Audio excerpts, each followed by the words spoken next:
ಎಲ್ಲ ಧ್ಯಾನ ಬಂಧುಗಳಿಗೆ ಆತ್ಮ ಬಂಧುಗಳಿಗೆ ಅನಂತ ಕೋಟಿ ಕೋಟಿ ಪ್ರಣಾಮಗಳು. ಇಂದಿನ ಧ್ಯಾನ ಸ್ವಾಧ್ಯಾಯ ಸತ್ಸಂಗ ಕಾರ್ಯಕ್ರಮಕ್ಕೆ ತಮಗೆಲ್ಲರಿಗೂ ತುಂಬು ಹೃದಯದ ಸ್ವಾಗತ. ಮೊಟ್ಟ ಮೊದಲಿಗೆ ನಮ್ಮೆಲ್ಲರ ಧ್ಯಾನ ಗುರುಗಳಾದ ಪರಮ ಪೂಜ್ಯರಾದ ಬ್ರಹ್ಮರ್ಷಿ ಪಿತಾಮಹ ಡಾಕ್ಟರ್ ಸುಭಾಷ್ ಪತ್ರಿಜಿಯವರಿಗೆ ವಂದಿಸುತ್ತಾ, ಗುರುಮಾತಾ ಸ್ವರ್ಣಮಾಲಾ ಅಮ್ಮನವರ ಪಾದಕಮಲಗಳಿಗೆ ವಂದಿಸುತ್ತಾ, ನಮ್ಮೆಲ್ಲರ ಚೈತನ್ಯ ಶಕ್ತಿಯಾಗಿರ್ತಕ್ಕಂತಹ ಮಹೋತ್ತರ್ ಬಾಬಾ ಅವರನ್ನ ಮಂದಿರದಲ್ಲಿ ಸ್ಮರಿಸುತ್ತಾ, ನನ್ನ ಗುರುಗಳಾದ ತಟವಾಲಿ ಬಾಬಾ, ಬರ್ಫಾನಿ ಬಾಬಾ, ಮಹದಾನಂದ ಬಾಬಾಜಿಯವರನ್ನ ನನ್ನ ಹೃದಯ ಮಂದಿರದಲ್ಲಿ ಸ್ಮರಿಸುತ್ತಾ, ನಮ್ಮ ಮಾರ್ಗದರ್ಶಕ ಗುರುಗಳಾದ ಡಾಕ್ಟರ್ ಜೀವಂದ್ರ ಕೇತಪುರ್ ಅವರಿಗೆ ವಂದಿಸುತ್ತಾ, ಅಯ್ಯಪ್ಪ ಪಿಂಡಿ ಸರ್ ಅವರಿಗೆ ವಂದಿಸುತ್ತಾ, ಎಲ್ಲ ಆಸ್ಟ್ರಲ್ ಮಾಸ್ಟರ್ಸ್ ಗಳಿಗೆ, ಪಿರಮಿಡ್ ಮಾಸ್ಟರ್ಸ್ ಗಳಿಗೆ ವಂದಿಸುತ್ತಾ, ಸೀತಾಮಾತೆ, ಯಶೋಧರ ಮಾತೆ, ಸುಮಿತ್ರಾ ಮಾತೆಯರಿಗೆ ವಂದಿಸುತ್ತಾ, ಅವರೆಲ್ಲರ ಚೈತನ್ಯ ಶಕ್ತಿಯೊಂದಿಗೆ ನಮ್ಮ ಚೈತನ್ಯ ಶಕ್ತಿಯನ್ನು ಅನುಸಂಧಾನಗೊಳಿಸುತ್ತಾ ನಾವಿಂದಿನ ಸ್ವಾಧ್ಯಾಯವನ್ನು ಆರಂಭಿಸೋಣ ಮಾಸ್ಟರ್ಸ್. ಸ್ವಾಧ್ಯಾಯಕ್ಕಾಗಿ ನಾನು ಶ್ರೀಮತಿ ಸರೋಜಿನಿ ಕುಂದ್ರಿಗೆ ಮೇಡಮ್ ಅವರನ್ನ ಇನ್ವೈಟ್ ಮಾಡ್ತಾ ಇದ್ದೀವಿ. ಅವರು ಪ್ರಾಣಶಕ್ತಿ ಅಂತಕ್ಕಂತಹ ಪುಸ್ತಕವನ್ನ ಕುರಿತು ಅದ್ಭುತವಾಗಿರ್ತಕ್ಕಂತಹ ಜ್ಞಾನವನ್ನ ನಮ್ಮೆಲ್ಲರಿಗೂ ಉಣಪಡಿಸ್ತಾ ಇದ್ದಾರೆ.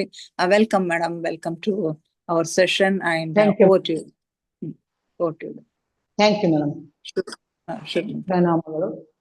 ಪತ್ರಿಜಿಯವರಿಗೆ ಪ್ರಥಮದಲ್ಲಿ ಕೋಟಿ ಕೋಟಿ ಪ್ರಣಾಮಗಳನ್ನ ಸಲ್ಲಿಸುತ್ತಾ, ಜೊತೆಗೆ ಸ್ವರ್ಣಮಾಲಾ ಅಮ್ಮನವರಿಗೂ ಕೋಟಿ ಕೋಟಿ ಪ್ರಣಾಮಗಳನ್ನು ಸಲ್ಲಿಸುತ್ತಾ, ಅದೇ ರೀತಿ ಅಸ್ಟ್ರಲ್ ಮಾಸ್ಟರ್ಸ್ಗಳಿಗೆ, ಮಹೋತ್ತಾರ ಬಾಬಾಜಿಯವರಿಗೂ, ಕೆತ್ತಪ್ಪ ಸರ್ ಅವರಿಗೂ, ಅಯ್ಯಪ್ಪ ಪಿಂಡಿ ಸರ್ ಅವರಿಗೂ, ಎಲ್ಲ ನನ್ನ ವಸುಂಧರಾ ವಾರಿಯರ್ ಸಹೋದರಿಗರು ಕೋಟಿ ಕೋಟಿ ನಮನಗಳನ್ನು ಸಲ್ಲಿಸುತ್ತಾ, ನನಗೆ ಪ್ರಾಣಶಕ್ತಿ ಎಂಬ ಪುಸ್ತಕವನ್ನು ಸ್ವಾಧ್ಯಾಯ ಮಾಡಲು ಅವಕಾಶ ಕೊಟ್ಟಂತ ಗೌರವದೇವಿ ಮೇಡಮ್ ಅವರಿಗೂ ನಾನು ನನ್ನ ಪ್ರಣಾಮಗಳನ್ನು ಸಲ್ಲಿಸುತ್ತಾ, ಇವತ್ತಿನ ಸ್ವಾಧ್ಯಾಯಕ್ಕೆ ಅನುವಾಗುತ್ತೇನೆ. ನಾನು ಸ್ವಾಧ್ಯಾಯ ಮಾಡತಕ್ಕಂತ ಒಂದು ಪುಸ್ತಕ ಪ್ರಾಣಶಕ್ತಿ, ಟಾರ್ಕಮ್ ಸರಾಯ್ಡೈರ್ ಅವರು ಬರೆದಂತ ಈ ಪ್ರಾಣಶಕ್ತಿ ಪುಸ್ತಕ. ಅನುವಾದ ಮಾಡಿದಂಥವ್ರು ನಾಗಜ್ಯೋತಿ ಸುಮಲತಾ ರಾಜು ಅಂತಕ್ಕಂಥವ್ರು ಕನ್ನಡಕ್ಕೆ ಇದನ್ನ ಅನುವಾದ ಮಾಡಿದ್ದಾರೆ.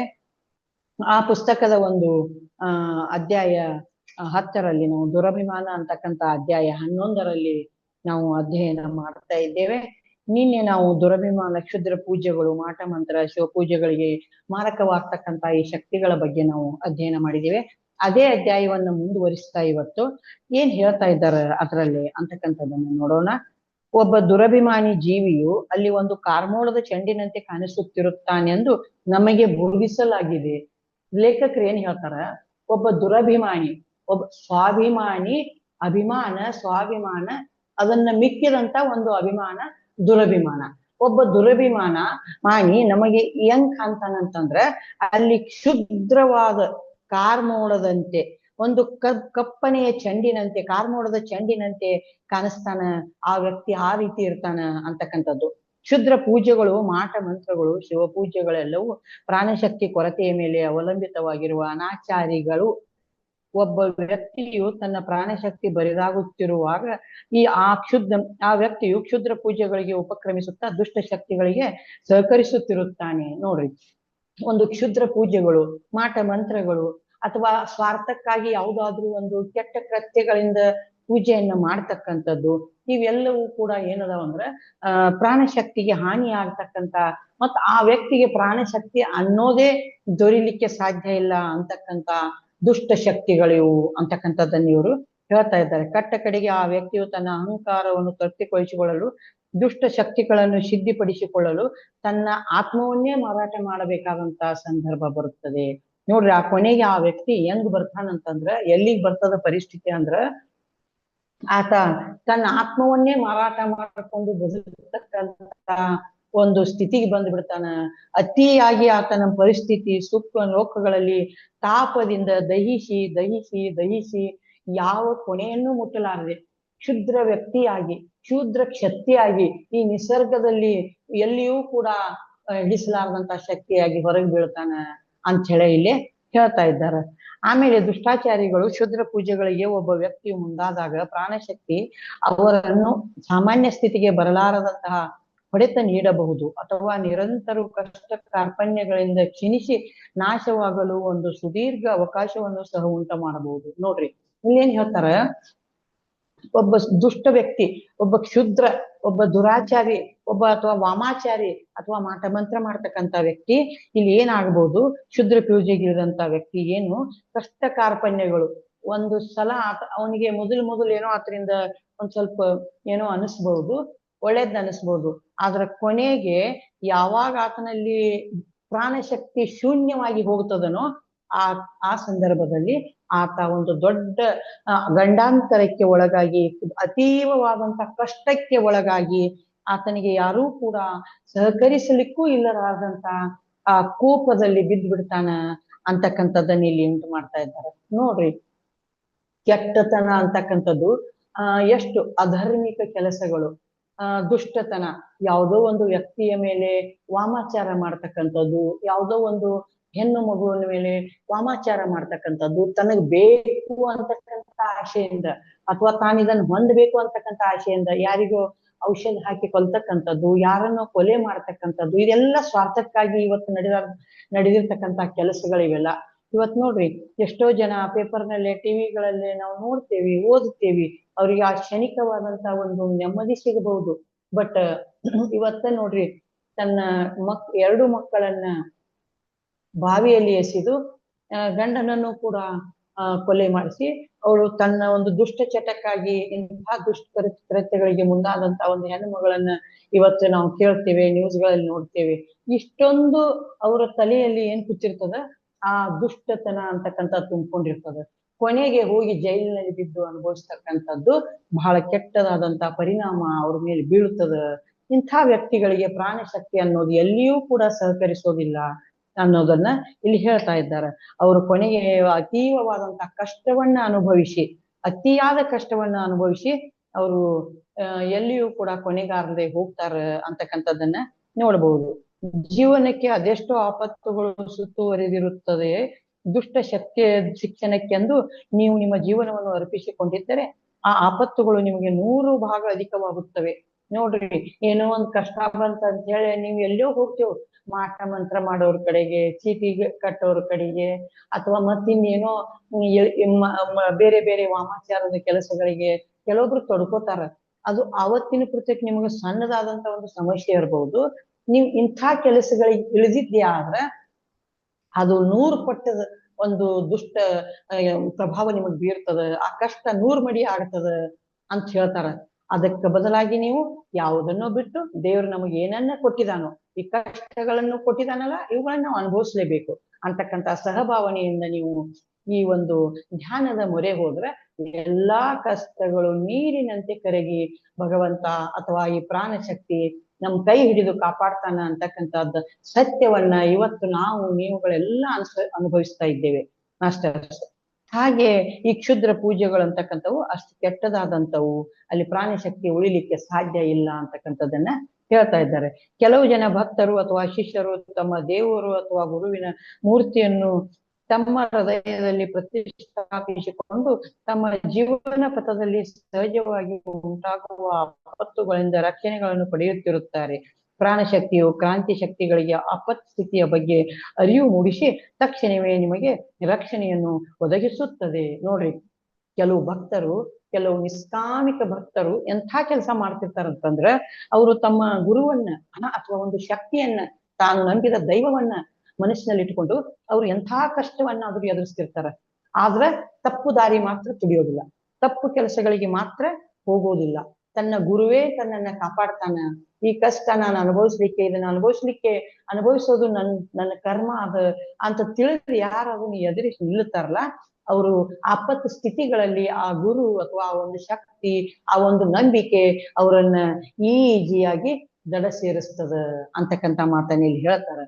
ನಿಮ್ಮನ್ನು ಅವರ ಬಲೆಯಲ್ಲಿ ಸಿಲುಕಿಸಿ ನಾಶ ಮಾಡಲು ಸಂಚುಗಳನ್ನು ಹೂಡುವ ಶತ್ರುಗಳು ಹಲವಾರು ಸಂದರ್ಭಗಳಲ್ಲಿ ನಿಮ್ಮ ಮೇಲೆ ಪ್ರಯೋಗಿಸಲಾದ ಅಸ್ತ್ರಗಳಿಗೆ ಬಲಿಯಾಗುತ್ತಿರುತ್ತಾರೆ. ಕಾರಣ ಅವರ ಅಸ್ತ್ರಗಳು ನಿಮ್ಮ ಜೀವನ ರಕ್ಷಣೆಯ ಕವಚಕ್ಕೆ ತಗುಲಿ ಅವರ ಮೇಲೆ ರಭಸದಿಂದ ಹಿಂದಿರುಗುತ್ತವೆ.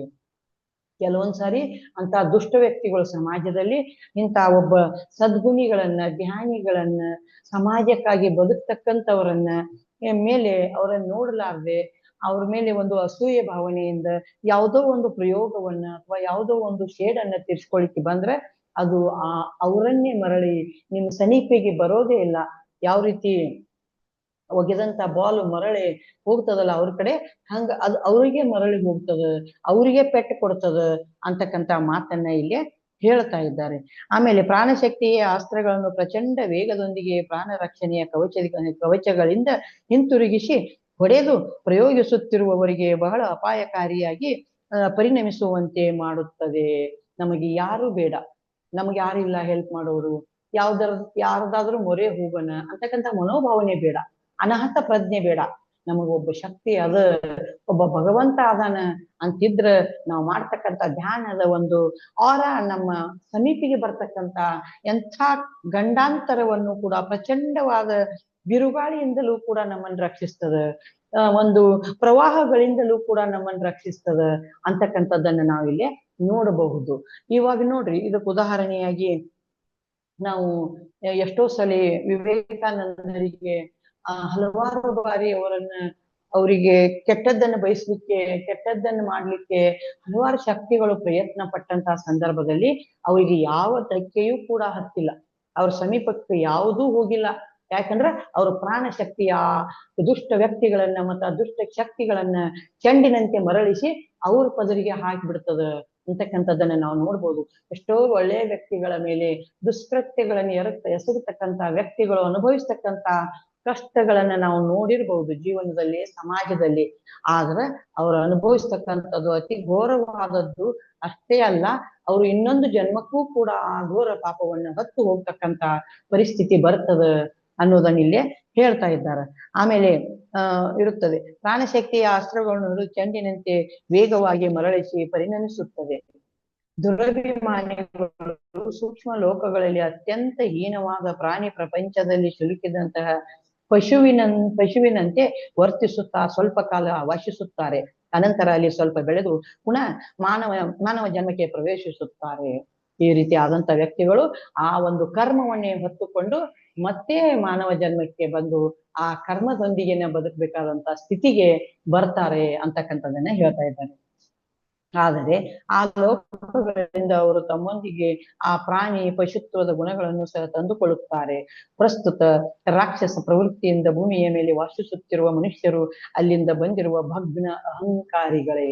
ಇವತ್ತು ನಾವು ಅಂತೀವಿ ರಾಕ್ಷಸರು ಅಂತ. ರಾಕ್ಷಸರು ಬುದ್ಧಿಯಿಂದ, ಅವರ ಒಂದು ತೀಕ್ಷ್ಣವಾದಂತ ದುಷ್ಟ ಗುಣಗಳಿಂದ ಬಂದಂತ ರಾಕ್ಷಸರು. ಹಿಂದಿನ ಜನ್ಮದಲ್ಲಿ ಕೆಟ್ಟ ಕರ್ಮವನ್ನ ಮಾಡಿ ಮುಂದಿನ ಜನ್ಮದಲ್ಲಿ ರಾಕ್ಷಸಿಯ ಅಥವಾ ಕ್ರೂರಿಯ ಜೀವನವನ್ನ ತಗೊಳ್ತೇವಿ ಅಂತಕ್ಕಂಥದ್ದು ಇಲ್ಲಿ ಹೇಳ್ತಾ ಇದ್ದಾರೆ. ನಮ್ಮ ಕರ್ಮಗಳು ನಮ್ಮನ್ನೇ ಒಳ್ಳೆಯ ಜನ್ಮಕ್ಕೆ ಕಳಿಸೋದಿಲ್ಲ, ಅವು ಮತ್ತೆ ಇಂತಹ ದುಷ್ಟ ಜೀವಿಗಳ ಜನ್ಮಕ್ಕೆ ನಮ್ಮನ್ನ ಹಾಕಿ ಮತ್ತೆ ಭೂಮಿ ಮೇಲೆ ತಾಪತ್ರಯಕ್ಕಾಗಿ ಕಳಿಸ್ತಾನ ಅಂತಕ್ಕಂಥದ್ದನ್ನ ಇಲ್ಲಿ ನೋಡ್ಬಹುದು. ಅದನ್ನು ನಾವು ಜನ್ಮಾಂತರಗಳವರೆಗೂ ಆ ಪಾಪವನ್ನು ಹೊತ್ತು ಒಯ್ಬೇಕಾಗ್ತದ, ಅದನ್ನೇ ಅನುಭವಿಸ್ಬೇಕಾಗ್ತದ ಅಂತಕ್ಕಂಥದ್ದನ್ನ ಇಲ್ಲೇ ಹೇಳ್ತಾ ಇದ್ದಾರೆ. ಆ ಮನುಷ್ಯರು ತಾವು ದುಃಖಕ್ಕೆ ಒಳಗಾಗುವುದರ ಜೊತೆಗೆ ತಮ್ಮ ಪರಿಸರದಲ್ಲಿರುವ ಇತರ ಮನುಷ್ಯರಿಗೂ ಸಹ ಬಹಳ ತೊಂದರೆಗಳನ್ನು ಉಂಟು ಮಾಡುತ್ತಾರೆ. ಕೊನೆಗೆ ಸಿಕ್ಕು ಬಿದ್ದು ಮಾನಸಿಕ ಆಸ್ಪತ್ರೆಗೂ ಕಾರಾಗೃಹಕ್ಕೂ ಸೇರುತ್ತಾರೆ. ಕೊನೆಗೆ ಏನಾಗ್ತೈತಿ, ಅವರು ಈ ಯಾವುದನ್ನು ಅನುಭವಿಸದೆ, ಜೀವನದಲ್ಲಿ ಸುಖವನ್ನೇ ಕಾಣದೆ, ನೆಮ್ಮದಿಯನ್ನೇ ಕಾಣದೆ, ಆತ್ಮ ತೃಪ್ತಿಯನ್ನೇ ಕಾಣದೆ ಎಲ್ಲೋ ಕಾರಾಗೃಹಕ್ಕೆ ಹೋಗಿ ಬೀಳ್ತಾರೋ ಅಥವಾ ಎಲ್ಲೋ ಆಸ್ಪತ್ರೆಗೆ ಹೋಗಿ ಬಿದ್ದು ನರಳಾಡ್ತಾ ಕೊನೆಯ ಕ್ಷಣಗಳನ್ನ ಕಳಿತಕ್ಕಂತ ಪರಿಸ್ಥಿತಿ ಅವರು ತಂದುಕೊತಾರೆ ಅಂತಕ್ಕಂಥದ್ದನ್ನ ಇಲ್ಲಿ ನೋಡ್ಬೋದು. ಸೂಕ್ಷ್ಮ ಲೋಕಗಳಲ್ಲಿ ಪ್ರಾಣಶಕ್ತಿಗೆ ಭಯಪಟ್ಟು ಒಂದೇ ಕಡೆ ವಾಸಿಸುವ ಮನುಷ್ಯರು ಸಹ ಭೂಮಿಯ ಮೇಲೆ ಇರುತ್ತಾರೆ. ಅಂತಹ ಮನುಷ್ಯರು ಹುಟ್ಟಿನಿಂದಾಗಿ ಬೆಂಕಿಗೂ ಬೆಳಕಿಗೂ ಬಹಳ ಭಯಪಡುತ್ತಿರುತ್ತಾರೆ. ನೋಡ್ರಿ, ಸೂಕ್ಷ್ಮ ಲೋಕಗಳಲ್ಲಿ ಪ್ರಾಣಶಕ್ತಿಗೆ ಭಯಪಟ್ಟು, ಪ್ರಾಣಶಕ್ತಿ ಅನ್ನೋದು ಅವ್ರು ಸಮೀಪ ಹೋಗಂಗಿಲ್ಲ, ಪ್ರಾಣಶಕ್ತಿ ಅವರು ಪ್ರಾಣಶಕ್ತಿಗೆ ಭಯಪಡ್ತಕ್ಕಂಥ ವ್ಯಕ್ತಿಗಳು. ಅಂತಹ ವ್ಯಕ್ತಿಗಳು ಮರಳಿ ಮರಳಿ ಮರಳಿ ಕ್ಷುದ್ರ ಲೋಕಗಳಿಗೆ, ಕ್ಷುದ್ರ ಜೀವನಕ್ಕೆ ಬಂದು ಭೂಮಿಯ ಮೇಲೆ ಈ ಕಷ್ಟಗಳನ್ನ ಅನುಭವಿಸ್ತಾ ಇರ್ತಾರ. ಅಂತಹ ಮನುಷ್ಯರು ಹುಟ್ಟಿನಿಂದಾಗಿಯೂ ಅವರು ಬೆಂಕಿಗೂ ನೀರಿಗೂ ಯಾವುದನ್ನ ನೋಡಿದ್ರು ಕೂಡ ಹೆದರಿ ಜೀವನವನ್ನ ಕಳಿತಕ್ಕಂತ ಪರಿಸ್ಥಿತಿಗೆ ಬರ್ತಾರ. ಯಾಕಂದ್ರ ಅವ್ರು ಮಾಡಿದಂತ ಕರ್ಮಗಳು ಅವರಲ್ಲಿ ಅವರ ಒಂದು ಮನಸ್ಸಿನಲ್ಲಿ, ಅವರ ಒಂದು ಭಾವನೆಯಲ್ಲಿ ಹೆದರಿಕೆಯಾಗಿ ಅಥವಾ ಎದುರಿಸಲಾರದಂತ ಪರಿಸ್ಥಿತಿಯ ಅವರು ಅನುಭವಿಸ್ತಾ ಇರ್ತಾರೆ. ಈ ರೀತಿ ಒಬ್ಬ ವ್ಯಕ್ತಿಯ ದುರಾಲೋಚನೆ ಅಂತಕ್ಕಂಥದ್ದು ಇಷ್ಟೊಂದು ಪ್ರಾಣಶಕ್ತಿಗೆ ಮಾರಕವಾದದ್ದು ಅನ್ನೋದನ್ನ ಇಲ್ಲಿ ಹೇಳ್ತಾ ಇದ್ದಾರೆ. ಇದು ಇಲ್ಲಿಗೆ ದುರಾಲೋಚನೆ ಅಂತಕ್ಕಂಥ ಅಧ್ಯಾಯ ಮುಗಿತದ. ಮುಂದಿನ ಅಧ್ಯಾಯದಲ್ಲಿ ವಿಸ್ಫೋಟಗಳು ಅಂತಕ್ಕಂಥದ್ದನ್ನು ಹೇಳ್ತಾರೆ. ವಿಸ್ಫೋಟಗಳು ಏನು? ವಿಸ್ಫೋಟಗಳು ಎಂತಹ ಸ್ಫೋಟಗಳು ನೋಡೋಣ. ಪ್ರಾಣಶಕ್ತಿ ಭೂಮಿಯ ಮೇಲೆ ಹಾಗೂ ಇತರೆ ಲೋಕಗಳಲ್ಲಿಯೂ ಸಹ ಮನುಷ್ಯರನ್ನು ಸೌಂದರ್ಯ, ಅನ್ಯೋನ್ಯತೆ, ತೃಪ್ತಿ, ಸಂಯೋಜನೆ ಇರುವ ಸಂಬಂಧಗಳ ಕಡೆಗೆ ಬೆಳಕಿನೆಡೆಗೆ ಪ್ರಜ್ಞೆ ಕೇಂದ್ರಗಳತ್ತ ನಡೆಸುತ್ತಲೇ ಇರುತ್ತಾರೆ. ಪ್ರಾಣಶಕ್ತಿ ನೋಡ್ರಿ, ಈ ಲೋಕದಲ್ಲಿ ಅಷ್ಟೇ ಅಲ್ಲ, ಅನ್ಯ ಲೋಕದಲ್ಲಿಯೂ ಕೂಡ ಒಬ್ಬ ಪ್ರಾಣಶಕ್ತಿ ಹೊಂದಿರತಕ್ಕಂತ ಒಬ್ಬ ವ್ಯಕ್ತಿಯನ್ನ ಅನ್ಯೋನ್ಯತೆ, ತೃಪ್ತಿ, ಸೌಂದರ್ಯ, ಸುಖ, ನೆಮ್ಮದಿ, ಮನಃಶಾಂತಿ ಅನ್ನೋದ್ರ ಕಡೆಗೆ ಯಾವತ್ತೂ ಒಯ್ತಿರ್ತಾನೆ. ಪ್ರಾಣಶಕ್ತಿಯಿಂದ ಪ್ರಕಾಶಿಸ ಶಕ್ತಿಯನ್ನು ಪಡೆದುಕೊಂಡಂತಹ ಮನುಷ್ಯರು ಸೂಕ್ಷ್ಮ ಪ್ರಪಂಚಗಳಲ್ಲಿ ಬಹಳಷ್ಟು ಆನಂದವನ್ನು ಅನುಭವಿಸಿ ಮಾನವ ಜನಾಂಗಕ್ಕೆ ಸ್ವೇಚ್ಛೆ, ಸ್ವಾತಂತ್ರ್ಯವನ್ನು ತರಲು ಆ ಸ್ವರ್ಗದಿಂದ ಈ ಭೂಮಿಯ ಮೇಲೆ ಬಂದು ಅವತರಿಸುತ್ತಾರೆ. ಅಂತ ಪ್ರಾಣಶಕ್ತಿಯನ್ನು ಹೊಂದಿದಂತಹ ವ್ಯಕ್ತಿಗಳು ಏನ್ ಮಾಡ್ತಾರ? ಎಷ್ಟೋ ಅಲ್ಲಿಯೂ ಕೂಡ ಸುಖ ಸಂತೋಷವನ್ನ ಅನುಭವಿಸುತ್ತಾ ಅವರು ಮತ್ತೆ ಭೂಮಿಗೆ ಮರಳಿ ಅವತಾರಿ ಪುರುಷರಾಗಿ, ಬುದ್ಧರಂತ ಅವತಾರಿ ಪುರುಷರಾಗಿ, ಬಸವಣ್ಣನಂತ ಅವತಾರಿ ಪುರುಷರಾಗಿ, ಇಲ್ಲಿಯ ಸಮಾಜದ ಸುಧಾರಣೆಗೆ ಯೇಸು ಕ್ರಿಸ್ತನಂತ ವ್ಯಕ್ತಿಗಳಾಗಿ ಮರಳಿ ಜನ್ಮ ತಾಳಿ ಮಹಾತ್ಮರಾಗ್ತಾರ ಅಂತಕ್ಕಂಥದ್ದನ್ನು ಹೇಳ್ತಾ ಇದ್ದಾರೆ. ಸೂಕ್ಷ್ಮ ಪ್ರಪಂಚದಲ್ಲಿ ಅಗ್ನಿಯಿಂದ ಬಹಳ ಸಂಕ್ಷೋಭಗಳನ್ನು ಎದುರಿಸಿ ಆ ಅಗ್ನಿ ಸಂರಚನೆಗಳನ್ನು ಸಹಿಸಲಾಗದೆ ಜೀವನ ಪರ್ಯಂತವು ಭಯದಿಂದ ಬದುಕಿದ ಮನುಷ್ಯರು ಆ ಭಯವನ್ನೇ ಭೂಮಿಯ ಮೇಲೆಯೂ ಸಹ ಪ್ರದರ್ಶಿಸುತ್ತಾ ನಿರೂಪಿಸುತ್ತಿರುತ್ತಾರೆ. ಅದನ್ನು ಬಿಟ್ಟು ಯಾವ ವ್ಯಕ್ತಿ ಶುದ್ರವಾದಂತ ಅಗ್ನಿಯನ್ನ ಹೊಂದಿ ಆ ಕ್ಷುದ್ರವಾದಂತ ಕೆಟ್ಟ ಶಕ್ತಿಯನ್ನ ಹೊಂದಿ ಯಾವಾಗಲೂ ಕೂಡ ಅದರ ಕ್ಷೋಭೆಯೊಳಗೆ ಇರ್ತಕ್ಕಂಥ ವ್ಯಕ್ತಿ, ಅಂತಹ ವ್ಯಕ್ತಿ ಭೂಮಿಗೆ ಬಂದ ಮೇಲೆಯೂ ಕೂಡ ಆತ ಸಮಾಜದಲ್ಲಿ ಅದನ್ನೇ ಪ್ರಕಟಿಸ್ತಾ ಇರ್ತಾನ. ಅಂತಹ ಒಂದು ಹೆದರಿಕೆ, ಅಂತಹ ಒಂದು ದುಷ್ಟ ಶಕ್ತಿಯ ಒಂದು ಬಳಲಿಕೆ, ಇದನ್ನೇ ಅನುಭವಿಸ್ತಾ ಆತ ಜೀವನವನ್ನ ಕಳೀತಾನೆ ಅಂತಕ್ಕಂಥದ್ದನ್ನು ಹೇಳ್ತಾ ಇದ್ದಾರೆ. ಪ್ರಾಣಶಕ್ತಿ ಪ್ರೇರೇಪಿಸುವ ಶಕ್ತಿ ಎಂದು ಸಹ ಕರೆಯಲ್ಪಡುತ್ತಾರೆ. ಸೂಕ್ಷ್ಮ ಲೋಕಗಳಲ್ಲಿ ಆತ್ಮಗಳಿಗೆ ಪ್ರಾಣಶಕ್ತಿ ಬಹಳಷ್ಟು ಉನ್ನತ ಶಿಖರ ಸ್ಥಾಯಿಗಳಿಗೆ ಪ್ರವೇಶಿಸಲು ಉತ್ತೇಜನ ಪಡಿಸುತ್ತಾ ದಿಶೆಯನ್ನು ಸೂಚನೆಗಳನ್ನು ಸಹ ನೀಡುತ್ತಾ ಉದ್ಧರಿಸುತ್ತಿರುತ್ತಾರೆ. ನೋಡ್ರಿ, ಪ್ರಾಣಶಕ್ತಿ ಅಂತಕ್ಕಂಥದ್ದು ಪ್ರೇರೇಪಣೆಗೆ ಒಂದು ಶಕ್ತಿಯಾಗಿರ್ತದೆ. ಇಲ್ಲಿ ಮೇಲಿದ್ದಿ ಉನ್ನತ ಲೋಕಗಳಲ್ಲಿ ಹೋಗ್ಲಿಕ್ಕೆ ಮನುಷ್ಯನಿಗೆ ಪ್ರೇರೇಪಣೆಯನ್ನು ಕೊಡ್ತದ, ಸೂಚನೆಗಳನ್ನು ತೋರಿಸ್ತದ, ಮಾರ್ಗದರ್ಶನವನ್ನು ಮಾಡ್ತದ. ಯಾವ ಪ್ರಾಣಶಕ್ತಿಯನ್ನು ಹೊಂದಿದಂತಹ ವ್ಯಕ್ತಿ ಅದನ್ನಲ್ಲ, ಆತ ಉನ್ನತ ಲೋಕಗಳಿಗೆ ಸುಲಭವಾಗಿ ಹೋಗಿ ತನ್ನ ಜೀವನವನ್ನು ಅನುಭವಿಸ್ತಕ್ಕಂಥದ್ದನ್ನ ಇಲ್ಲಿ ನಾವು ನೋಡ್ಬೋದು. ಮನುಷ್ಯರು ಬಹು ವಿಧದ ತಪ್ಪುಗಳನ್ನು ಮಾಡುತ್ತಾ ಜೀವನ ಪಥದಲ್ಲಿ ಅನೇಕ ಬಾರಿ ಪತನವಾಗುತ್ತಿರುತ್ತಾರೆ. ನೋಡಿ, ಮಾಡಿ ತಪ್ಪುಗಳನ್ನೇ ಮೇಲಿಂದ ಮೇಲೆ ಮಾಡ್ತಾ ಇರ್ತೀವಿ, ಅದನ್ನ ಅರ್ಥನೇ ಮಾಡ್ಕೊಳ್ಳೋದಿಲ್ಲ. ನಾನ್ ಮಾಡ್ತಕ್ಕಂಥ ತಪ್ಪು ಅನ್ನೋದು ಗೊತ್ತಿದ್ರೂ ಕೂಡ ತಿಳಿದು ಕೂಡ ಅಂತಹ ತಪ್ಪುಗಳನ್ನ ಕೆಲಸ ಮಾಡ್ತಕ್ಕಂಥವ್ರು ಅವರು ಮರಳಿ ಆ ತಪ್ಪಿನಿಂದ ಮರಳಿ ಕೂಡ ಕ್ಷುದ್ರ ಲೋಕದಲ್ಲಿ ಜನಿಸ್ತಾರೆ ಅಂತಕ್ಕಂಥದ್ದನ್ನ ಹೇಳ್ತಾರೆ. ಇದರ ಅರ್ಥ ಮನುಷ್ಯರಲ್ಲಿ ಪ್ರಾಣಶಕ್ತಿ ಕ್ಷೀಣಿಸಿದೆ ಎಂದಲ್ಲ. ಹಾಗೆ ಪತನವಾದ ಮನುಷ್ಯರು ತಮ್ಮ ತಪ್ಪುಗಳನ್ನು ಗ್ರಹಿಸಿ ಮತ್ತೆ ಜಾಗೃತರಾಗಿ ಪ್ರಾಣಶಕ್ತಿ ಹರಿವಿಗೆ ಅನುಗುಣವಾಗಿ ಜೀವನವನ್ನು ಆನಂದಮಯವಾಗಿ ಮಾಡಿಕೊಳ್ಳಬಹುದು. ಪುನಃ ಆ ಸುಖವನ್ನು ಅನುಭವಿಸಬಹುದು, ಸಮರ್ಪಿಸಬಹುದು, ಈ ಲೋಕಕ್ಕೆ ತನ್ನ ಸಮರ್ಪಣೆಯನ್ನು ನೀಡಬಹುದು. ಯಾವಾಗ ಒಬ್ಬ ವ್ಯಕ್ತಿ ಎಂಥ ತಪ್ಪನ್ನೇ ಮಾಡಿದ್ರು ಅಲ್ಲಿ ಪಶ್ಚಾತ್ತಾಪ ಪಟ್ಟು ಅದರಿಂದ ಮರಳಿ ಮತ್ತೆ ಒಳ್ಳೆಯ ಮಾರ್ಗದ ಕಡೆಗೆ ಬಂದ್ರೆ ಆತ ಈ ಲೋಕದಲ್ಲಿ ಒಬ್ಬ ಶ್ರೇಷ್ಠ ವ್ಯಕ್ತಿಯೂ ಕೂಡ ಆಗ್ಲಿಕ್ಕೆ ಸಾಧ್ಯದ. ಆದ್ರ ಆ ಗಟ್ಟಿ ನಿರ್ಧಾರವನ್ನು ಮಾಡ್ತಕ್ಕಂತ ಮನಸ್ಥಿತಿ ಆ ವ್ಯಕ್ತಿಗಳಿಗೆ ಬೇಕು ಅಂತಕ್ಕಂಥದ್ದನ್ನು ಹೇಳ್ತಾ ಇದ್ದಾರೆ. ಅಂತಹ ತೇಜಾಗ್ನಿ ಸ್ವರೂಪರು ತಮ್ಮ ಗತ ತಪ್ಪುಗಳ ಕರ್ಮಗಳನ್ನು ನಿರ್ಭಯವಾಗಿ ಎದುರಿಸಬಲ್ಲರು. ಅವರಲ್ಲಿ ಕೆಲವರು ಆ ಕರ್ಮ ಬಲದಿಂದ ಮುಕ್ತರಾಗಲು ಮತ್ತಷ್ಟು ವೇಗವಾಗಿ ಯುಕ್ತ ಕರ್ಮಗಳನ್ನು ಪೂಜಿಸಿಕೊಳ್ಳುತ್ತಾ ಸಹ ಪ್ರಯತ್ನಿಸಬಹುದು. ನೋಡ್ರಿ, ಅಂತಹ ವ್ಯಕ್ತಿಗಳು ತಮ್ಮ ಕರ್ಮಗಳನ್ನ ಕಳ್ಕೊಳ್ಳಿಕ್ಕೆ, ಕರ್ಮದ ಋಣವನ್ನ ಹರಿದು ಹಾಕ್ಲಿಕ್ಕೆ ಇನ್ನೂ ಒಳ್ಳೆಯ ಕೆಲಸಗಳನ್ನ ಮಾಡಿ, ಇನ್ನೂ ಸಮಾಜ ಪರವಾದಂತ ಮನುಷ್ಯ ಕಲ್ಯಾಣ ಪರವಾದಂತ ಕೆಲಸಗಳನ್ನ ಮಾಡಿ ಸಮಾಜದಲ್ಲಿ ಒಬ್ಬ ಉಪಯುಕ್ತನಾಗಿ ಉಳಿದು ಬೆಳೆದು ತನ್ನ ಕರ್ಮಗಳನ್ನ ಕಳ್ಕೊಂಡು ಪ್ರಾಣಶಕ್ತಿಯನ್ನ ಅಭಿವೃದ್ಧಿ ಪಡಿಸ್ಕೊಳ್ತಕ್ಕಂತ ಕೆಲಸವನ್ನೂ ಕೂಡ ಕೆಲ ವ್ಯಕ್ತಿಗಳು ಮಾಡ್ತಾರ ಅಂತಕ್ಕಂಥದ್ದನ್ನ ನೋಡಬಹುದು. ಕರ್ಮ ಋಣ ಮುಗಿದ ನಂತರ ಮತ್ತಷ್ಟು ಉನ್ನತವಾದ ಸ್ವಾತಂತ್ರ್ಯ, ಆರೋಗ್ಯ, ಸಂತೋಷ, ಆನಂದವನ್ನು ಅವರಿಗಾಗಿ ಅವರ ಜೀವನ ಪಥದಲ್ಲಿ ನಿರೀಕ್ಷಿಸುತ್ತಿರುತ್ತದೆ. ಅವರಿಗೆ ತಿಳಿದಿರಲೇಬೇಕು ಇದು. ನೋಡ್ರಿ, ಈ ಕರ್ಮ ಋಣ ಅಂತಕ್ಕಂಥದ್ದು ತೀರಿದ ಮೇಲೆ ಹೊತ್ತು ತಂದ ಕರ್ಮದ ಋಣ ತೀರಿದ ಮೇಲೆ ಅವರಿಗಾಗಿ ಒಂದು ಉನ್ನತದ ಜೀವನ, ಉನ್ನತವಾದ ಪಥ ಅಥವಾ ಉನ್ನತವಾದ ಸಂತೋಷ ಅಥವಾ ಉನ್ನತವಾದ ಒಂದು ಐಶ್ವರ್ಯ, ಆರೋಗ್ಯ, ಪಥ ಎಲ್ಲವೂ ಕೂಡ ಅವರಿಗಾಗಿ ಕಾಯ್ದಿರುತ್ತದೆ. ಅದನ್ನ ಯಾರು ಕೂಡ ಕೊಡಬೇಕಾಗಿಲ್ಲ, ಯಾರಿಂದಲೂ ಕೂಡ ಕಿತ್ಕೋಬೇಕಾಗಿಲ್ಲ. ಅವರಿಗೆ ಕಾಯ್ದಿಟ್ಟು ಬಂದು ಆ ಬುತ್ತಿ ಅವರ ಉಡಿಯಲ್ಲಿ ಬೀಳ್ತಕ್ಕಂಥದ್ದನ್ನ ನಾವು ನೋಡಬಹುದು. ಅದಕ್ಕಾಗಿ ಈ ವ್ಯಕ್ತಿಗಳು ನಾವು ಸನ್ಮಾರ್ಗದಲ್ಲಿ ನಡೆಯೋದು ಬಹಳ ಮುಖ್ಯ ಅಂತಕ್ಕಂಥದ್ದನ್ನ ಇಲ್ಲೇ ಹೇಳ್ತಾ ಇದ್ದಾರೆ. ಪ್ರಾಣಶಕ್ತಿ ಲೋಪಿಸಿರುವ ಹೇಡಿಗಳು ತಮ್ಮ ಕರ್ಮ ಋಣವನ್ನು ತೀರಿಸಲು ಕಾಲಹರಣ ಮಾಡುತ್ತಾ ಉದಾಸೀನತೆಯನ್ನು ಪ್ರದರ್ಶಿಸುತ್ತಾ ಸೋಮಾರಿಗಳಾಗಿ ಅವರ ಸಾಲಗಳು ಬಡ್ಡಿಯೊಂದಿಗೆ ಸಹಧಿಕವಾಗಿ ಬೆಳೆಯುತ್ತಾ ಪ್ರಾಣಶಕ್ತಿ ಲೇಪಿಸಿರುವಂತಹ ಕೆಲಸಗಳನ್ನೇ ಅವರು ಬಲವಂತವಾಗಿ ಪೂರ್ತಿ ಮಾಡಬೇಕಾಗುತ್ತದೆ. ನೋಡ್ರಿ, ಎಲ್ಲಿ ಪ್ರಾಣಶಕ್ತಿ ಲೋಪವಾದಂತಹ ವ್ಯಕ್ತಿಗಳು ಅವರು ಸೋಮಾರಿಗಳಾಗಿ, ಉದಾಸೀನರಾಗಿ, ಎಷ್ಟೋ ವ್ಯಸನಿಗಳಾಗಿ, ದುರಾಚಾರಿಗಳಾಗಿ ಬದುಕ್ತಾರ. ಅಂಥ ಕೆಲಸಗಳನ್ನೇ ಮತ್ತೆ ಮತ್ತೆ ಮಾಡ್ತಾರ. ತಾವು ಹೊಂದಿದಂತ ಸಾಲಕ್ಕೆ ಬಡ್ಡಿಯ ರೂಪದಲ್ಲಿ ಮತ್ತೆ ಅಂತಹ ಕರ್ಮಗಳನ್ನ ಬೆಳೆಸ್ತಾ ಬೆಳೆಸ್ತಾ ಬೆಳೆಸ್ತಾ ಹೋಗಿ ಈರ್ಷೆ, ಅಸೂಯೆ ಇಲ್ಲಿ ಸಿಲುಕಿ ಅವರು ಪುರೋಗಮನವನ್ನ ಹೊಂದದೆ ಇವರು ಈ ಒಂದು ಸ್ಥಿತಿಯಲ್ಲಿ ನಾಶವಾಗಿ ಕಷ್ಟವನ್ನ ಅನುಭವಿಸ್ತಕ್ಕಂಥ ಸ್ಥಿತಿಗಳು ಬರ್ತಾವ ಅಂತಕ್ಕಂಥದ್ದನ್ನ ಹೇಳ್ತಾರ. ಪ್ರಾಣಶಕ್ತಿ ಸಂತೈಸುವ ಮಹಾವಿವೇಕವಂತನಾದ ಮಾನವನಂತೆ ಇರುತ್ತದೆ. ನಮ್ಮ ಮನಸ್ಸನ್ನು ಬೆಳಗಿಸುತ್ತಾ ಧೈರ್ಯವನ್ನು ನೀಡುತ್ತಿರುತ್ತದೆ.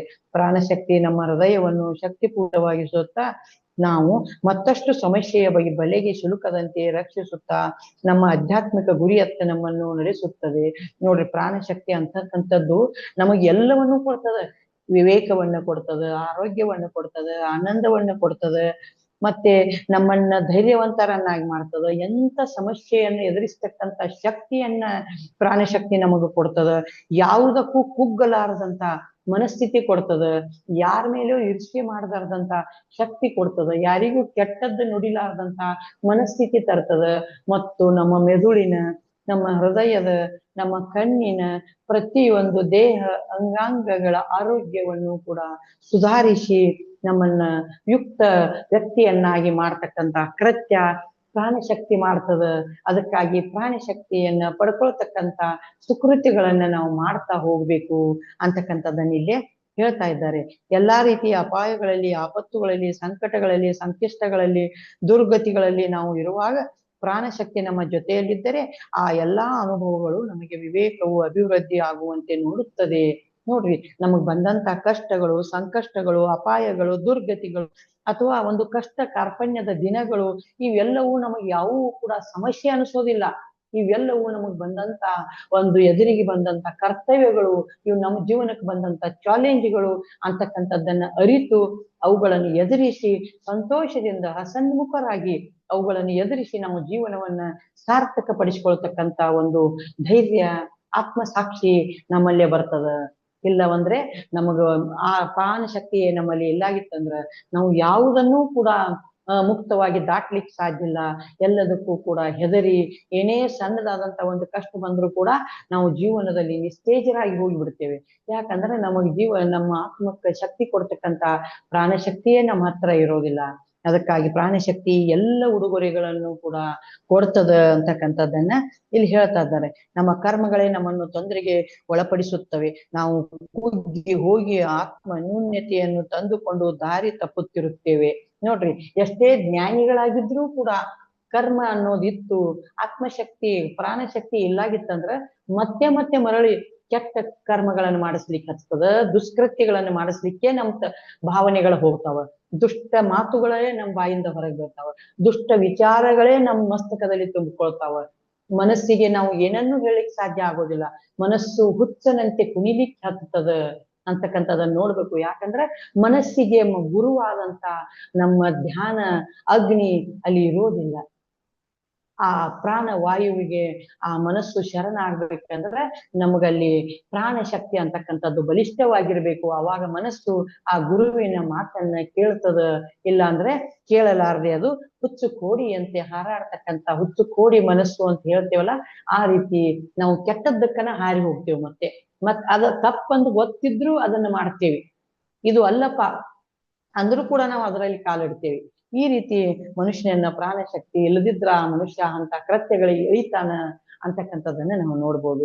ಇದರಿಂದಾಗಿಯೇ ಪ್ರಾಣಶಕ್ತಿಯನ್ನು ಸಹ್ಯದ ಸುಖದ ಎಂದು ಸಹ ವರ್ಣಿಸುತ್ತಾರೆ. ಆದ್ದರಿಂದ ಪ್ರಾಣಶಕ್ತಿಯನ್ನ ಸಹ್ಯದ ಅಥವಾ ಸುಖದ ಸುಪ್ಪತ್ತಿಗೆಯ ಒಂದು ಮಾರ್ಗ ಅಂತಕ್ಕಂಥದ್ದನ್ನು ವರ್ಣಿಸ್ತಾರೆ. ಇಲ್ಲಿ ನಾವು ಉದಾಹರಿಸಬಹುದು.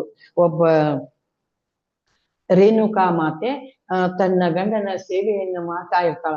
ಪವಿತ್ರವಾದಂತಹ ಸೇವೆಯನ್ನ ಅವಳು ಮಾಡ್ತಾ ಇರುವಾಗ ಅವಳು ಒಂದು ಮರಳಿನಿಂದ ಪ್ರತಿದಿನವೂ ಮರಳನ್ನ, ಹೊಳೆಯ ದಂಡೆಯಲ್ಲಿ ಇರ್ತಕ್ಕಂಥ ಮರಳನ್ನ ಒಂದು ಮಡಿಕೆ ಮಾಡಿ ಒಂದು ಸರ್ಪವನ್ನ ಸಿಂಬಿ ಮಾಡಿ ಗಂಡನಿಗೆ ಪೂಜೆಗಾಗಿ ನೀರನ್ನು ಒಯ್ತಿರ್ತಾಳ ಪರಿಶುದ್ಧವಾದ ಮನಸ್ಸಿನಿಂದ.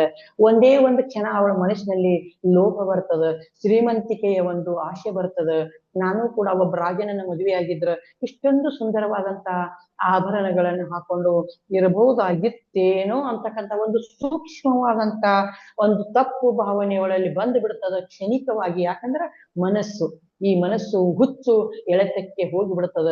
ಅಲ್ಲೇ ಕ್ಷಣಿಕವಾಗಿ ಇದ್ದಂತ ಅವಳ ತಲೆಯ ಮೇಲೆ ಸಿಂಬಿಯಾಗಿ ಕುಂತಂತ ಸರ್ಪರಾಜ ಹೋಗಿಬಿಡ್ತದ. ಅವಳ ತಲೆಯ ಮೇಲೆ ಮರಳಿನ ಕೊಡ ಒಡೆದು ಹೋಗ್ಬಿಡ್ತದ. ಗಂಡನಿಗೆ ನೀರು ಕೊಡೋದು ಆಗಂಗಿಲ್ಲ. ಕೊನೆಗೆ ಜಮದಗ್ನಿಯಿಂದ ಅವಳು ಮಗನಿಗೆ ಆಜ್ಞೆ ಕೊಟ್ಟು ತನ್ನ ಚಂಡವನ್ನೇ ತೆಗೆಸ್ಕೊಳ್ತಕ್ಕಂಥ ಪರಿಸ್ಥಿತಿ ಬರ್ತದ. ಆದ್ರ ಅವಳ ಮೊದಲು ಮಾಡಿದಂತ ಪುಣ್ಯದ ಕರ್ಮದ ಫಲವು ಅವಳ ಹತ್ರ ಇತ್ತು ಅಂತ ಹೇಳಿ ಮರಳಿ ಪರಶುರಾಮ ತಂದೆಯಿಂದ ತನ್ನ ತಾಯಿಯ ಒಂದು ಶಿರವನ್ನೇ ಬೇಡ್ತಾನ. ಮರಳಿ ಅವಳು ಆ ಶಿರವನ್ನೇ ಹಚ್ಚಿ ಅವಳಿಗೆ ಜೀವ ಬರುತ್ತದೆ. ಮತ್ತೆ ಮರುಜನ್ಮವನ್ನು ಪಡ್ಕೋತಾಳವಳು. ಕೊನೆಗೆ ಅವಳ ಗುರು ಅವಳಿಗೆ ಒಂದು ಸ್ಥಾನವನ್ನು ತೋರಿಸಿ, ನೀನು ಈ ಜಗದ್ ರಕ್ಷಕಿಯಾಗಿ ಇರು, ನಿನ್ನ ಶಕ್ತಿಯನ್ನ ಬಳಸು, ಯಾವತ್ತಿಗೂ ಕೂಡ ಇನ್ನು ನೀನು ತಪ್ಪು ಮಾಡಬೇಡ ಅಂತಕ್ಕಂಥ ಮಾತನ್ನ ಎಕ್ಕಯ್ಯ ಜೋಗಯ್ಯರಂತಕ್ಕಂಥ ಸಾಧ್ವಿಗಳು ಅವಳಿಗೆ ಹೇಳಿಕೊಡ್ತಾರ. ಇದನ್ನು ನಾವು ಪುರಾಣದಲ್ಲಿ ನೋಡ್ತೇವೆ, ರೇಣುಕಾ ಮಹಾತ್ಮೆಯಲ್ಲಿ ನಾವು ನೋಡ್ತೇವೆ. ಅದಕ್ಕಾಗಿ ಈ ಹುಚ್ಚು ಕೋಡಿ ಮನಸ್ಸು ಒಂದು ಸಣ್ಣ ತಪ್ಪು ಮಾಡಿದಾಗ ಎಂಥ ಕೆಟ್ಟದಾದಂತಹ ಕೃತ್ಯಕ್ಕೆ, ಕೆಟ್ಟದಾದಂತಹ ಕೂಪದಲ್ಲಿ ಬೀಳುತ್ತೇವೆ ಅಂತಕ್ಕಂಥದ್ದನ್ನು ನಾವು ಈ ಒಂದು ಉದಾಹರಣೆಯಿಂದ, ಈ ಒಂದು ರೇಣುಕಾ ಮಾತೆಯ ಕಥೆಯಿಂದ ನಾವು ಕೇಳಬಹುದು. ಎಷ್ಟೋ ಕುಷ್ಠ ರೋಗದಿಂದ ಜರ್ಜರಿತವಾಗಿ ಹೋಗ್ತದ ಅವಳ ಮೈ. ಅವಳನ್ನು ಯಾರೂ ಮುಟ್ಟಿಸ್ಕೊಳ್ಳೋದಿಲ್ಲ. ಅವಳು ಕಾಡಿನಲ್ಲಿ ಹೋದ್ರೆ ಕಾಡಿನ ಮರಗಳು ಕೂಡ ಒಣಗಾಕತ್ತಾವ, ತರುಲತೆ ಬಳ್ಳಿಗಳು ಕೂಡ ಬಾರಾಕತ್ತಾವ. ಅಂತ ಒಂದು ಕೆಟ್ಟ ಶಾಪವನ್ನು ಕೊಟ್ಟು ಬಿಡ್ತಾನೆ ಜಮದಗ್ನಿ. ಯಾಕಂದ್ರೆ ಋಷಿಗಳ ಕೋಪ ಬಹಳ ಕೆಟ್ಟದ್ದು. ಆದ್ದರಿಂದ ಆ ಕೋಪಕ್ಕೆ ಗುರಿಯಾದಂತ ಅವಳು ಒಂದು ಅತೀವವಾದಂತ ಕಷ್ಟಕ್ಕೆ ಬೀಳ್ತಾಳ. ಬಟ್ ಅದ ಕಷ್ಟವನ್ನು ಅವಳು ನನಗ್ ಬಂದಂತ ಕರ್ಮದ ಫಲ ಅಂತೇಳಿ ಅನುಭವಿಸಿ ದಾಟಿ ಕೊನೆಗೆ ಮುಕ್ತಿಯನ್ನ ಹೊಂದಿ ಮತ್ತೆ ಶ್ರೇಷ್ಠ ಜೀವಿಯಾಗಿ ಈ ಲೋಕಕ್ಕೆ ಮಾರ್ಗದರ್ಶಕಳಾಗಿ ಶಕ್ತಿಯಾಗಿ ಉಳಿದದ್ದನ್ನ ನಾವು ನೋಡಬಹುದು. ಅದಕ್ಕಾಗಿ ನಾವು 100 ಸತ್ಕಾರ್ಯಗಳನ್ನ ಮಾಡಿದರೂ ಕೂಡ ಒಂದೇ ಒಂದು ತಪ್ಪು ಕಾರ್ಯವನ್ನ ಮಾಡಿದ್ರೆ ಅದರಲ್ಲಿ ಎಷ್ಟೋ ಶಕ್ತಿಯನ್ನ ಹಾಳು ಮಾಡ್ತದ, ಎಷ್ಟೋ ನಮ್ಮ ಪ್ರಾಣ ಶಕ್ತಿ ಕ್ಷೀಣಿಸ್ತದ ಅಂತಕ್ಕಂಥದ್ದನ್ನ ಈ ಉದಾಹರಣೆಯಿಂದ ನಾವು ನೋಡ್ಕೊಳ್ಳಬಹುದು. ನಂತರ ಮುಂದಿನದನ್ನ ನಾಳೆ ಹೇಳೋಣ. ವೇಳೆ ಆಗ್ಯದ ಮೇಡಮ್. ಧ್ಯಾನಕ್ಕೆ ಕುಣಿಸಲ್ರಿ? ಧ್ಯಾನಕ್ಕೆ ಕೂಡ್ಸ್ರಿ. ಓಕೆ.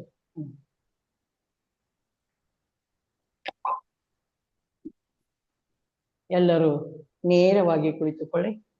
ಬೆನ್ನು ಕುತ್ತಿಗೆ ನೇರವಾಗಿರಲಿ. ಇಂದು ವಿಶ್ವ ಯೋಗ ದಿನ. ಪತಂಜಲಿಯಂತಹ ಗುರುಗಳನ್ನು, ಹಲವಾರು ಋಷಿ ಮುನಿಗಳನ್ನು ನಾವು ನಮ್ಮ ಧ್ಯಾನಕ್ಕೆ ಅನುಸಂಧಾನಗೊಳಿಸೋಣ. ಯೋಗ ಎನ್ನುವುದು ಎಷ್ಟು ಮಹತ್ವದ ವಿದ್ಯೆಯಾಗಿದೆ ಎನ್ನುವುದನ್ನು ನಮಗೆ ತಿಳಿಸಿಕೊಟ್ಟಂತ ಮಹಾತ್ಮರವರು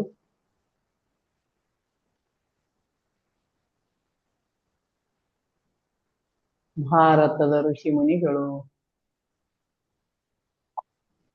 ಶ್ರೇಷ್ಠ ಖಗೋಳಜ್ಞರು ಅಷ್ಟೇ ಅಲ್ಲ, ಶ್ರೇಷ್ಠ ವಿಜ್ಞಾನಿಗಳು ಕೂಡ ಆಗಿದ್ದರು ಎನ್ನುವುದನ್ನು ನಾವು ನೆನಪಿನಲ್ಲಿಟ್ಟುಕೊಳ್ಳಬೇಕು. ವಿಜ್ಞಾನಕ್ಕೆ ಒಂದು ವಿಜ್ಞಾನವಾದಂತಹ ಯೋಗ ವಿದ್ಯೆ ಇದೆ, ಧ್ಯಾನ ವಿದ್ಯೆ ಇದೆ, ಸ್ಪಿರಿಚುವಲ್ ಸೈನ್ಸ್. ಸ್ಪಿರಿಚುವಲ್ ಸೈನ್ಸ್ ಇದೆ, ಸೈನ್ಸ್ ಆಫ್ ಸೈನ್ಸ್ ಎಂದು ಹೇಳುತ್ತಾರೆ. ಆದ್ದರಿಂದ ಇಂತಹ ಯೋಗವನ್ನು ನಾವು ಅನುಸರಿಸುತ್ತಾ ಎಲ್ಲ ನಮ್ಮ ಪೂರ್ವಜರಾದ ಋಷಿ ಮುನಿಗಳನ್ನು, ಕಣ್ವ ಮಹರ್ಷಿಗಳು, ಭೃಗು ಮಹರ್ಷಿಗಳು, ಹಲವಾರು ಋಷಿ ಮುನಿಗಳು ನಮ್ಮ ಭಾರತದ ಭೂಮಿಯಲ್ಲಿ ಜನಿಸಿ ಅಜರಾಮರಾಗಿದ್ದಾರೆ. ಅಂಥವರನ್ನೆಲ್ಲ ನಾವು ಮತ್ತೊಮ್ಮೆ ಆಹ್ವಾನಿಸೋಣ. ಈ ಭೂಮಿಗೆ ಅವರ ಅವಶ್ಯಕತೆ ಇವಾಗ ತುಂಬಾ ಇದೆ. ಅವರೆಲ್ಲರನ್ನು ಈ ಭೂಮಿಗೆ ತರುವ ಪ್ರಯತ್ನವನ್ನು ಮಾಡೋಣ. ಮಾಸ್ಟರ್ಸ್ ಅವರನ್ನು ನಮ್ಮ ಧ್ಯಾನಕ್ಕೆ ಆಹ್ವಾನಿಸುತ್ತಾ ಅವರೊಂದಿಗೆ ನಮ್ಮ ಶಕ್ತಿಯನ್ನು ಅನುಸಂಧಾನ ಮಾಡುತ್ತಾ ಧ್ಯಾನಕ್ಕೆ ಒಳಗಾಗೋಣ. ಕೇವಲ ಸರಳವಾಗಿ ಕುಳಿತುಕೊಂಡು, ಸುಖಾಸನದಲ್ಲಿ ಕುಳಿತುಕೊಂಡು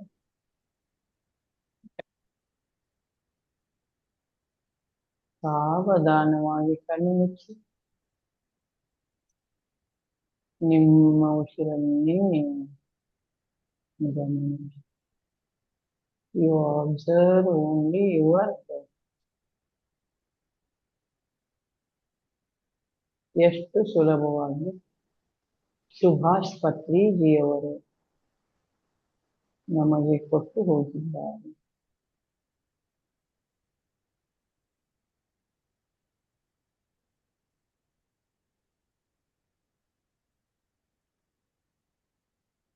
ಈ ಸುಭಾಷರ ಮಾರ್ಗದಲ್ಲಿ ನಾವು ಅನುಸಂಧಾನಗಳು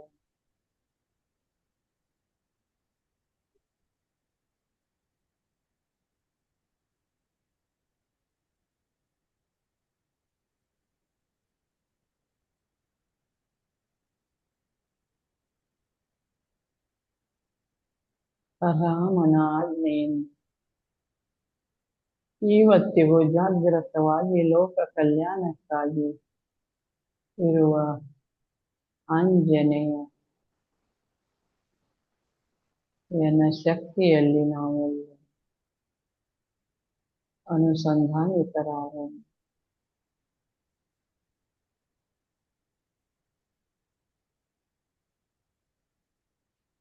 ಅಂಜನಾದೇವಿಯ ಪುತ್ರನಾದ ಆಂಜನೇಯನ ಬೆಟ್ಟದಂಥ ರೂಪವನ್ನು ಕಲ್ಪಿಸಿಕೊಳ್ಳೋಣ.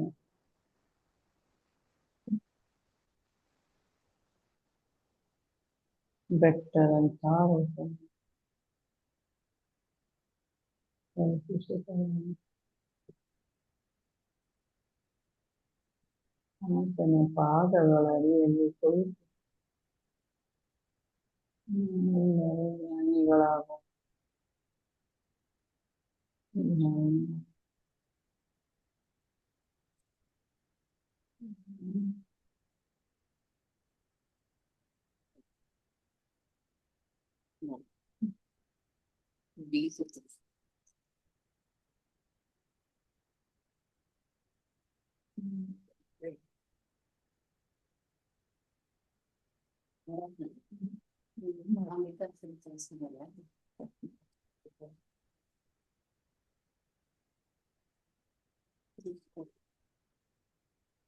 ಎಷ್ಟು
ಮ್ಯೂಟ್ ಮಾಡ್ಕೊಂಡು ಹೇಳ್ಬಿಟ್ಟು. Thank you everybody.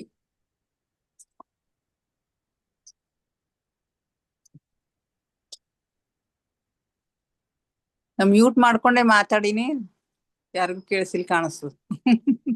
ಹಾ ಕೇಳಿಸಿಲ್ಲ ಮೇಡಮ್, ಹ್ಞೂ ರೀ, ಇಲ್ಲಿ ಸ್ವಲ್ಪ ಕೇಳಿಸ್ಲಿಲ್ಲ. ಡಿಸ್ಟರ್ಬ್ ಅದ ಅಂತ ಹೇಳಿ ಮ್ಯೂಟ್ ಮಾಡೀನಿ. ಹಂಗೆ ನೆನಪು ಹೋಗ್ಯ ಮುಗಿಸ್ಬಿಟ್ಟಿನಿ. ಹಂಗ ಮಾತಾಡಿ ಈಗ ಕಾಣತೀನಿ. ಓಕೆ, ಮ್ಯೂಟ್ ಅದ. ಮ್ಯೂಟ್ ಅದ.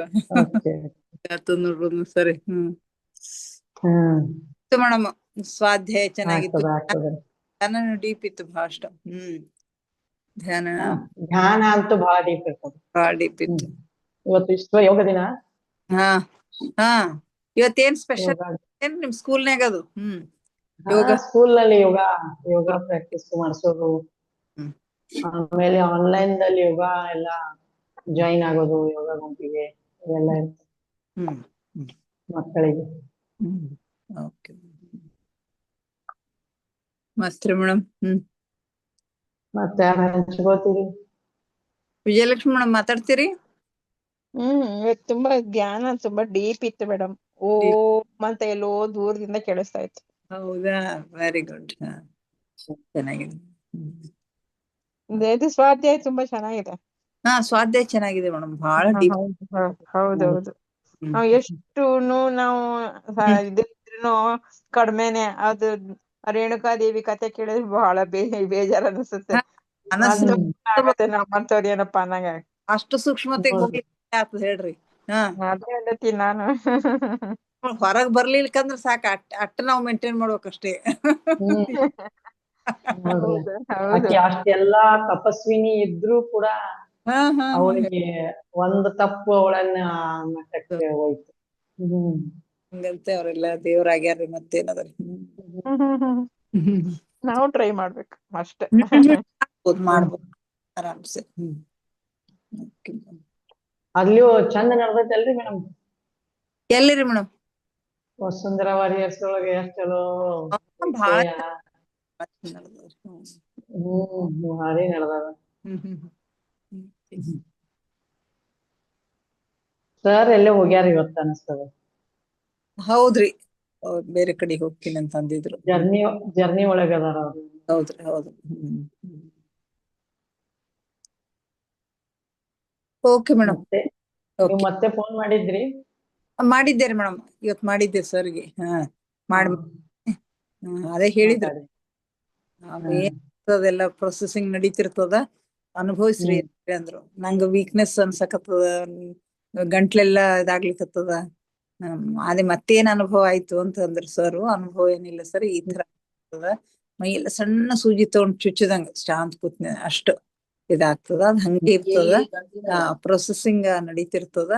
ಅದಕ್ಕ ನೀವ್ ಅದನ್ನ ಅನುಭವಿಸ್ರಿ. ಡ್ರೈ ಆಗ್ಬಿಡ್ಬೇಡ್ರಿ ಬಾಡಿಗೆ. ಆದಷ್ಟು ನೀರ ಆಗಾಗ ತಗೋತಿರ್ರಿ, ಬಿಸಿ ಊಟ ಗಿಟ ಟೈಮ್ ತಗೋತಿರ್ರಿ ಅಂತ ಹೇಳಿ ಹೇಳಿದ್ರು ಅಷ್ಟೇ. ಡ್ರೈನ್ ಆಗ್ಬಿಡ್ಬೇಡ್ರಿ ಅಂತ ಹೇಳಿದ್ರು. ಡ್ರೈ ಆಗ್ಬಾರ್ದು, ಇಲ್ಲಂದ್ರ ಬಹಳಷ್ಟು ಶಕ್ತಿ ಏನಾಗ್ತದೆ. ಬಹಳ ಇದಾದಂಗ ಆಲಕತ್ತಿತ್ತು. ಇವತ್ತು ಪರವಾಗಿಲ್ಲ, ಸರ್ನು ಅಷ್ಟೇ. ನಾನು ಸ್ವಲ್ಪ ಹಂಗೆ ನೀರ್ ಕುಡ್ಕೋತ ಮಾಡ್ಕೋತ ಕೆಲ್ಸ ಮಾಡ್ಕೋತಿದ್ರೆ ಏನಿರಲ್ರಿ ಮೇಡಮ್. ಕೆಲ್ಸ ಮಾಡ್ಕೊಂತ ಇರ್ಬೇಕ್ರಿ ಮೇಡಮ್, ಬಿಸಿ ಇರ್ಬೇಕು ನೋಡ್ರಿ. ಕೆಲ್ಸ ಮಾಡ್ಕೋತಿದ್ರೆ ಏನ್ ತುಂಬ ಕೂತ್ವಲ್ಲ, ಕುಡೋದು ಶುರು ಆಗ್ತದ ನೋಡ್ರಿ. ಕೂಡೋದಿಲ್ಲ ನಿಮಿಷ, ಖಾಲಿ ಆತು. ಎಂಟಿ ಮೈಂಡ್ ಡೆವಿಲ್ಸ್ ವರ್ಕ್ಶಾಪ್ ಅಂದಂಗ ಆ ಎಂಟಿ ಕೂತಂತ ದೇಹನು ಏನೇನೋ ಚಾಲು ಮಾಡಿಬಿಡ್ತದ ಅಷ್ಟೇ. ಬಿಜಿ ಇರ್ಬೇಕು. ಯಾವತ್ತು ಒಂದ್ ತೊಡಗಬೇಕು ಅದ್ರಾಗಾದ್ರು. ಹೌದೌದ್ರಿ. ಓಕೆ ಮೇಡಮ್, ನಾಳೆ ಮತ್ತೆ ಭೇಟಿಯಾಗೋಣ ಸ್ವಾಧ್ಯಾಯ ಸತ್ಸಂಗದೊಂದಿಗೆ. Thank you.